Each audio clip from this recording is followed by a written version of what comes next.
El mayor valor de la vida no es lo que consigues, el mayor valor de la vida es en lo que te conviertes. Hoy estará con nosotros la doctora Marian Rojas Estapé en un nuevo video.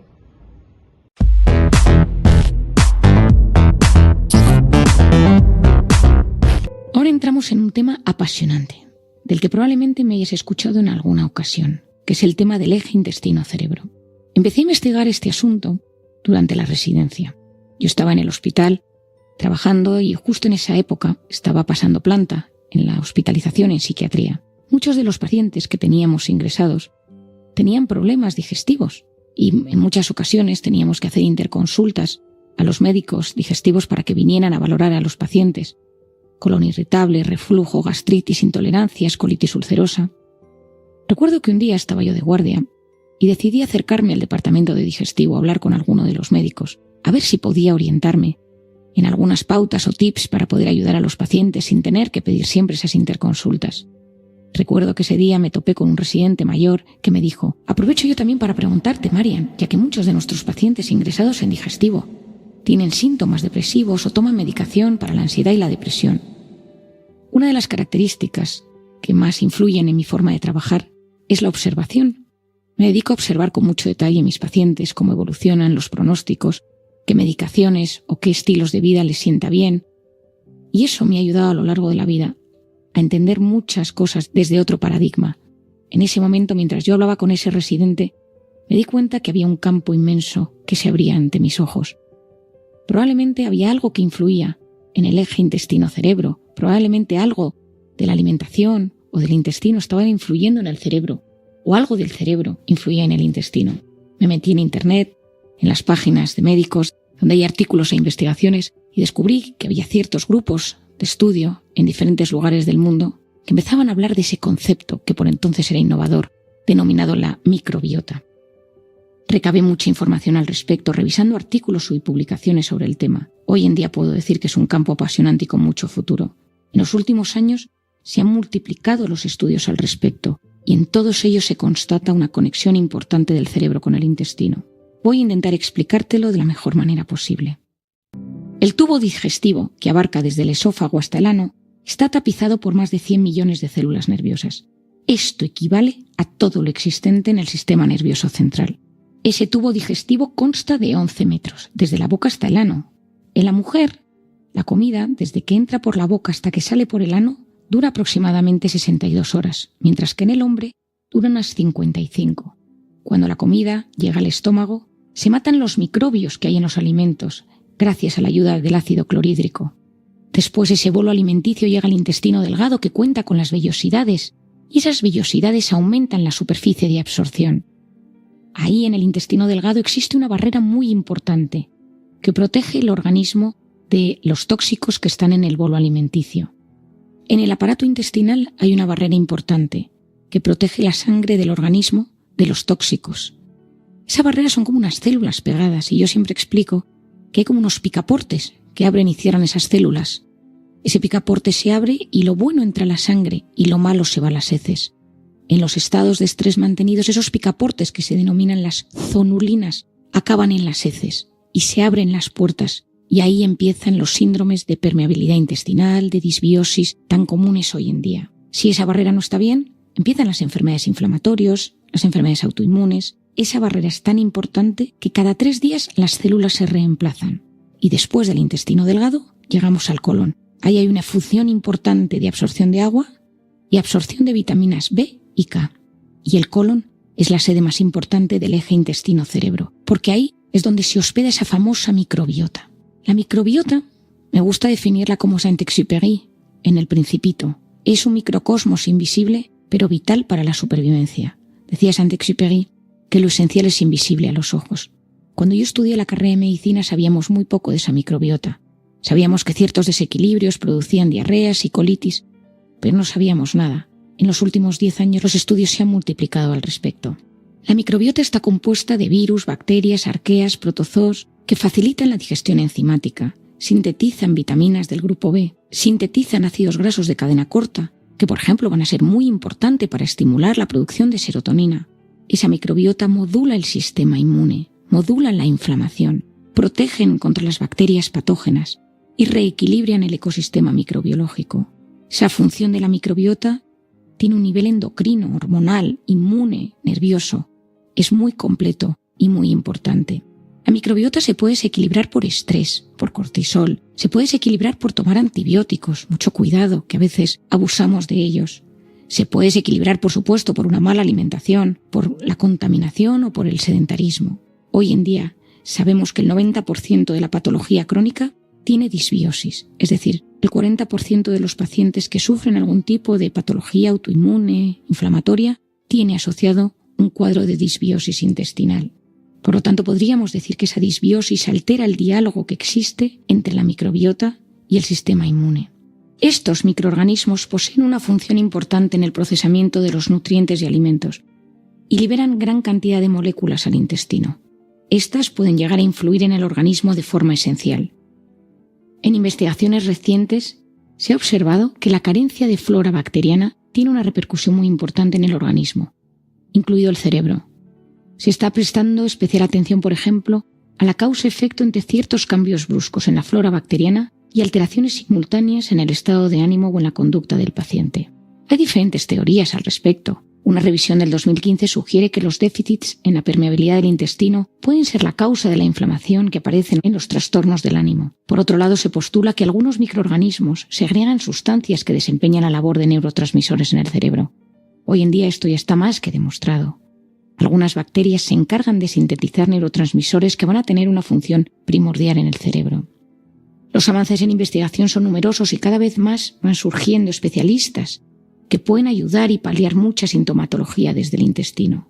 La permeabilidad intestinal a la que he hecho referencia es la capacidad que tienen las membranas del intestino para permitir el paso de nutrientes procedentes de los alimentos de nuestra dieta, bloqueando el paso de sustancias tóxicas, bacterias y virus que pueden dañar el organismo. Cuando se altera la permeabilidad intestinal, se produce un fenómeno llamado hiperpermeabilidad o intestino agujereado, que puede causar inflamación, alergias, infecciones y otras enfermedades. Para regular esta permeabilidad intestinal y controlar el componente inflamatorio de la depresión, juega un papel fundamental la microbiota. Sobre este tema, hoy en día existen especialistas maravillosos que divulgan en España y en otros países sobre el tema. Te recomiendo a la doctora Sari Arponen, que tiene varios libros sobre el tema y en su divulgación lo explica de forma clara y sencilla. A la doctora Nazaret Castellanos, tengo una gran amiga mía de la carrera, la doctora Almuiña, que también es especialista sobre estos temas.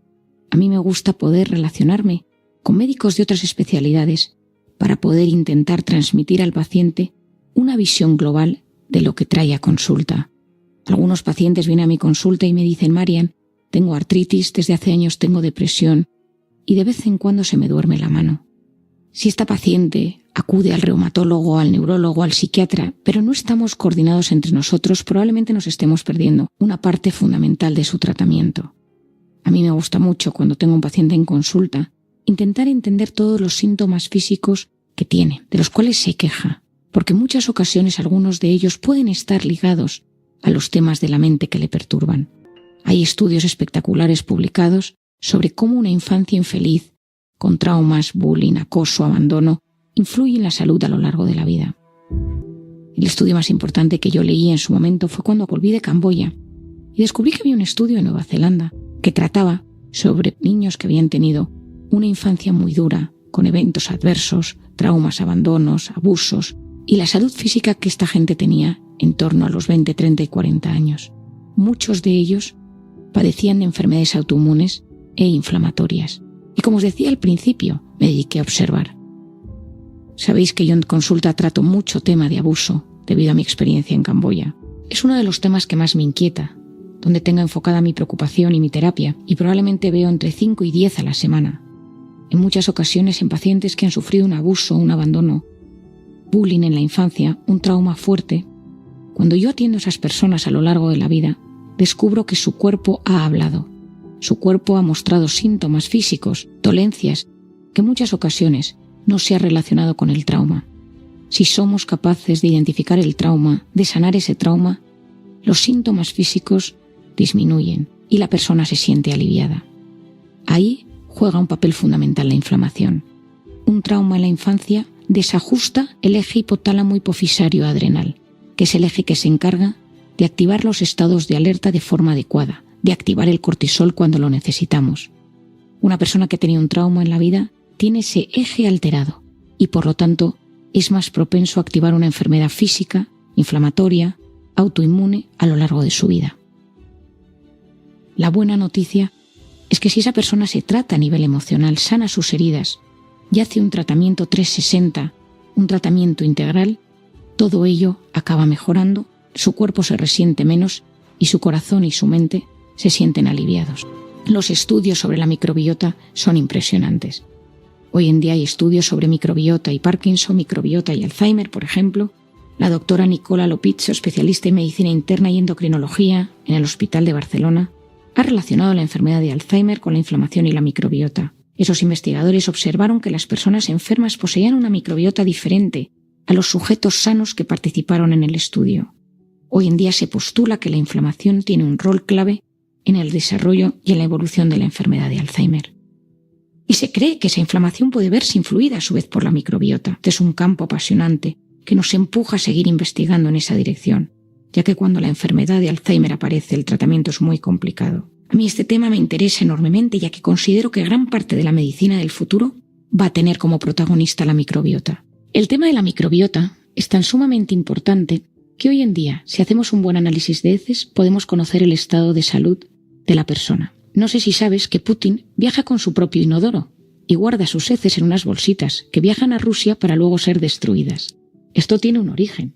En 1964, en plena Guerra Fría, querían saber cómo era la salud del entonces presidente de la Unión Soviética, Nikita Khrushchev. Nikita Khrushchev era el que había puesto los misiles en Cuba. Se rumoreaba que tenía un problema de salud fuerte. No sabían qué iba a suceder. Y era clave entender si era una persona que estaba gravemente enferma y cómo iba a ser el futuro de la Unión Soviética y por lo tanto del mundo. Aprovecharon el viaje de Nikita Khrushchev a Copenhague, enviaron un fontanero al hotel, a la suite donde él iba a estar alojado, y desviaron las cañerías. ¿Qué sucedía? Que al tirar de la cadena, las heces no iban al desagüe general, sino que se las llevaron los miembros de la CIA para poder investigar cómo era la salud de Nikita Khrushchev por entonces. Gracias a esto podemos entender que Putin, que ahora mismo juega un rol tan importante en la historia del siglo XXI, viaje con su propio inodoro para que nadie, y sobre todo la CIA, pueda saber cómo se encuentra el estado de sus heces y por lo tanto de su salud. No significa que todas las personas que hoy vayan a escuchar este podcast tengan que acudir a su médico a pedir un análisis de sus heces, pero sí tenemos que ser conscientes de nuestro estado de salud, de si nos sentimos inflamados, si hay algo que tenemos sin resolver, cómo está nuestra física, nuestra bioquímica y cómo se encuentra nuestro mundo emocional. ¿Hay algún trauma sin resolver? ¿Hay una enfermedad que ya se haya instaurado en mi vida? ¿Hay algo que yo puedo hacer para mejorar mis hábitos de vida? Porque todo ello está profundamente unido y cuando yo cuido mis hábitos de vida, soy capaz de sentirme mejor a nivel físico y psicológico. No olvidemos algo esencial. Mucho antes de enfermar, el cuerpo nos ha ido mandando señales de alerta en forma de molestias, debilidades o dolencias. La enfermedad en esos casos es un mensaje que envía el cuerpo que no cesa de comunicarse con nosotros, ansiando lograr el equilibrio y la paz. Al vivir en la era de la velocidad y de las prisas, donde todo se desarrolla a un ritmo tan intenso, no conectamos con nuestro interior y no sabemos o no podemos dar voz a esos síntomas que nos están alertando de que algo no funciona. Esos indicadores son fundamentales para evitar la enfermedad o para frenar el empeoramiento de los síntomas. No limites tus retos, reta tus límites. Si llegaste al final de este video, dale me gusta, comenta y comparte.